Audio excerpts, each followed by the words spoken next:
امام حسن اور حسین بیمار ہو گئے تو حضرت فاطمہ نے منت مانگی، یا اللہ میرے بچوں کو شفا دے، میں 3 روزے رکھوں گی۔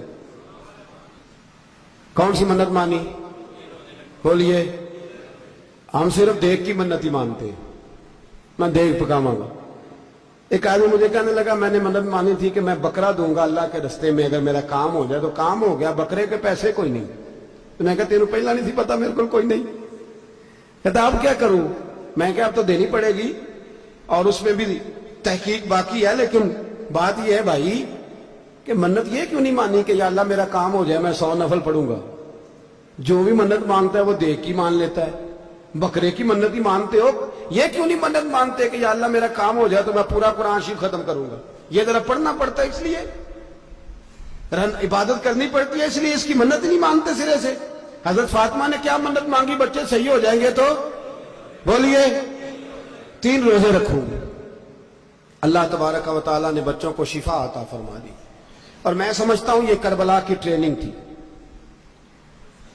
روزے رکھے بچوں نے۔ کس نے روزے رکھے؟ بچوں نے۔ کس نے؟ 7-8 سال کی عمریں بچوں کی۔ حضرت علی فرماتے ہیں جب میں نے دیکھا نا میرے بچے بھی روزے سے ہیں تو میں کہیں سے تھوڑے سے جوں لایا۔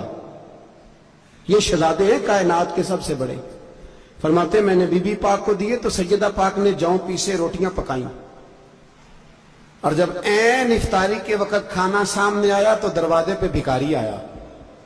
عین بڑا بے نیاز ہے اللہ، عجیب رنگ ہے مالک کا۔ عین افطاری کا وقت جب آدمی کہتا ہے کہ فٹافٹ ہو جائے، بھکاری دروازے پہ آیا اور اس نے صدا دی، او میرے رسول کے گھر والوں، کئی دنوں سے روٹی نہیں کھائی۔ حضرت علی نے، حضرت فاطمہ نے بچوں کی طرف دیکھا تو امام حسین چھوٹے تھے سب سے، انہوں نے سب سے پہلے برتن اٹھائے کھانے والے، اور کہنے لگے اماں میں نہ دیکھ آؤں۔ حضرت فاطمہ رشک کرنے لگی، مصطفیٰ کے نواسے باہر گئے، اپنے حصے کا کھانا وَيُبْصِرُونَ عَلَىٰ أَنفُسِهِمْ وَلَوْ كَانَ بِهِمْ خَصَاصَةٌ۔ اللہ فرماتے انہیں بڑی اشد ضرورت بھی ہو پھر بھی وہ دوسروں پہ اثار کر دیتے۔ وہ کھانا باہر امام حسین دے آئے، پانی سے روزہ کھولا، کھجورے کھائی، لیٹ گئے، سویرے کھجورے کھائی، روزہ رکھ لیا۔ شام ہوئی تو حضرت علی فرماتے ہیں میں پھر اگلے دن کے روزے کے لیے جوں لایا، فاطمہ نے پیچھے روٹیاں پکائیں۔ 2 دنوں کی بھوک تھی پر مالک تو بڑا بے نیاز ہے، آزمانے پہ آیا تو اس رنگ میں عین افطاری کے وقت دروازے سے آواز نکلی، اور مانگنے والے نے کہا کہ بھوکا بھی ہوں اور یتیم بھی ہوں، یتیم ہوں۔ حضرت فاطمہ کہنے لگی بیٹا دیر نہ کرنا، یتیم کا پیٹ بھرنے میں دیر نہیں ہونی چاہیے۔ کھانا باہر چلا گیا، پانی سے روزہ، کھجورے، شہزادے ہیں شہزادے، یہ 2 جہاں کے شاہ ہیں، پاس کچھ رکھتے نہیں، 2 جہاں کی نعمتیں ہیں ان کے خالی ہاتھ میں۔ کھجور پانی سے افطاری بھی، سحری بھی، سویرے پھر اٹھے، روزہ رکھا، تیسرا دن ہے، تیسرا۔ ذرا دل پہ ہاتھ رکھنا، بچہ ایک رات بھوکا ہو تو اماں سوتی نہیں، اور میں کہا کرتا ہوں اماں فالج والی ہو نا، فالج والی ماں، فالج زدہ، تو آدھی رات کو اس کا بیٹا جوان کہے تھوڑی بھوک لگی ہوئی تھی، تو اماں کو رینگنا بھی پڑے تو وہ رینگ کے بھی جاتی ہے، روٹی پکاتی ہے، کہتے ہیں میرا لال بھوکا نہ سو جائے۔ اور مصطفیٰ کی بیٹی سے زیادہ بچوں سے کون پیار کر سکتا ہے؟ اور 3 دن کے بھوکے بچے، تیسرا دن آیا، بڑے حوصلے سے بی بی کہہ دیتی ہے چھوڑو ان کا تو کام ہے، یہ تو آتے رہتے ہیں، میرے بچے بھوکے تم پہلے روٹی کھاؤ۔ لیکن میرے بھائی کربلا ایسے نہیں سجتی، یہ جو برگر کھا کے ناراض ہونے والے بچے ہوتے ہیں یہ میدانوں میں نہیں نکل پاتے، ان کے لیے مشکل ہوتا ہے۔ حضرت فاطمہ نے، حضرت علی نے ڈیوٹی کی، ڈیوٹی اپنے بچوں کو تیار کیا کربلا کے لیے۔ تیسرے دن جب رکھا صاحب نے کھانا تو باہر سے بولنے والا بولا کہا میں مسکین ہوں، لاچار ہوں، گھر بھی کوئی نہیں، کھانا بھی کوئی نہیں۔ امام حسین پھر اٹھے، تیسرے دن کا بھی کھانا دے دیا۔ حضرت علی فرماتے ہیں میں بچے پکڑ کے مسجد لے کے گیا، کہیں بھوک سے میرے لال گر نہ جائیں۔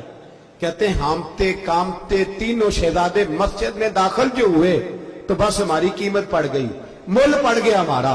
کہتے ہیں مسجد میں قدم رکھا تو ایسے لگا جیسے نبی پاک ہمارا انتظار کر رہے ہیں۔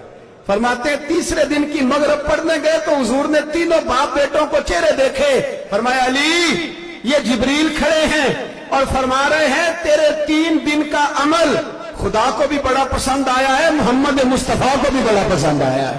بڑا پسند آیا ہے 3 دن کا عمل. میرے بھائی ٹریننگ کرائی, ٹریننگ. ہمارے ہاں تو حال بڑا سخت ہے. اور دین کا معاملہ, چوری آتے ہیں بچے گھروں سے چوری نمازیں پڑھنے, داڑھی رکھ لے تو سب سے پہلے مسئلہ اماں کو بنتا ہے. سب سے پہلا انہوں نے ٹریننگ کی, دین کے لیے تیار کیا, ہمتیں بدائی. اور رسول پاک علیہ السلام نے خود اپنی بیٹی کی تربیت فرمائی, شہزادی کی. کس کی؟ دنیا میں سب سے بڑی شہزادی کون ہے؟ آپ نام لیں گے تو دل ٹھنڈا ہوگا انشاءاللہ. میرا عقیدہ ہے حضرت فاطمہ کا نام لیں تو اللہ دل کو سکون دیتا ہے. سب سے بڑی شہزادی سیدہ, بولیے سیدہ فاطمہ الزہرا رضی اللہ تعالی عنہ. حضرت علی فرماتے ہیں حضور بڑا پیار کرتے تھے حضرت فاطمہ سے. جب سفر پہ جاتے تو سب سے آخر میں حضرت فاطمہ سے ملتے, واپس آتے تو سب سے پہلے حضرت فاطمہ سے ملتے. فرماتے ایک جہاد کے لیے حضور چلے گئے اور مجھے نائب بنا کے چھوڑ گئے. میرے پاس مال غنیمت کے تھوڑے سے پیسے تھے, تھوڑی سی رقم تھی, تو میں نے سوچا کہ میں نے فاطمہ کو کبھی تحفہ نہیں دیا تو ایک زنجیر نہ سونے کی خرید کے دوں. کہتے ایک چین سونے کی زنجیر خرید کے میں نے حضرت فاطمہ کو تحفہ دی تو سیدہ نے پہن لی. کچھ دنوں کے بعد خبر آئی کہ حضور کل پہنچ رہے ہیں واپس. کہتے میں نے فاطمہ کو بتایا تو مجھے پتا تھا فاطمہ کیا کرے گی. سیدہ نے سارا گھر صاف کیا, ساری تیاریاں کی, کھانے چنے, جو اس وقت ماحول تھا ہر لحاظ سے حضور کی آمد کا انتظار کیا. اور سویرے سے ہی حضرت فاطمہ بیٹھ گئی. سویرے سے حضور کئی دنوں کے بعد آ رہے ہیں. کمال ہو گئی. فرماتے ہیں جب محبوب تشریف لائے نا, پہلا قدم نبی پاک نے حضرت فاطمہ کے گھر کے اندر رکھا, السلام علیکم کہا, اور شیر خدا فرماتے جناب فاطمہ کو دیکھا اور نبی پاک واپس پلٹ گئے. کہتے میں نہیں تھا گھر میں واپس آیا, بی بی صاحبہ نے بتایا اور میں نے دیکھا کہ فاطمہ اس طرح روتی ہے کہ میں نے ایسا روتے کبھی دیکھا ہی نہیں. فاطمہ ہوا کیا؟ کا پتہ کرو. حضور چلے گئے, پر بغیر ملے ہی چلے گئے. کہتی ہے میں مسجد گیا, میں نے کہا ایسا کیا ہو گیا کہ اتنا محبوب بغیر ملے رخصت ہو گئے. میں مسجد گیا اور جا کر کے میں نے دیکھا تو نبی پاک کی مسجد کے کونے میں بیٹھے. میں قریب بیٹھا, میں نے کہا یا رسول اللہ فاطمہ بڑا رو رہی ہے, کیا ہوا؟ کہتے نبی پاک کی آنکھوں میں بھی آنسو آ گئے, حضور بھی روئے. پتہ ہے نبی پاک نے کیا فرمایا؟ یہ تربیت ہے, اس طرح کربلا سجتی ہے. رسول پاک علیہ الصلوۃ والسلام نے فرمایا وہ میری بیٹی ہو کے سونا پہنتی ہے, ہر عورت کے لیے جائز ہے, کئی کلو بھی پہن لے تو شریعت منع نہیں کرتی. حضور نے فرمایا میری بیٹی ہو کے سونا پہنتی ہے. اگر فاطمہ بھی سونا پہنے گی تو امت کی غریب بیٹیاں کس کے طریقے پہ چلیں گی؟ غریب بیٹیاں کس کے طریقے؟ جو باپ مجبور ہو کے 12 بندوں کے ساتھ بیٹی کو رخصت کرے گا وہ کہہ تو سکے گا نا میں اس طرح شادی کر رہا ہوں جس طرح مصطفیٰ نے فاطمہ کی تھی, وہ کہہ تو سکے گا نا.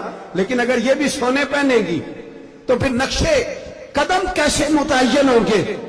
حضرت شیر خدا واپس آئے, کہا فاطمہ یہ تیری چین رسول پاک کو پسند نہیں آئی. بھائی یہ حقیقتیں سمجھو. جب بچوں کے ماحول کے اندر یہ رنگ, کیسے بیٹیاں سسرال میں جا کے گزارا کریں گی جب تو جان ہی نہیں چھوڑ رہا, جب تو ان کو طریقہ سلیقہ سکھا ہی نہیں رہا.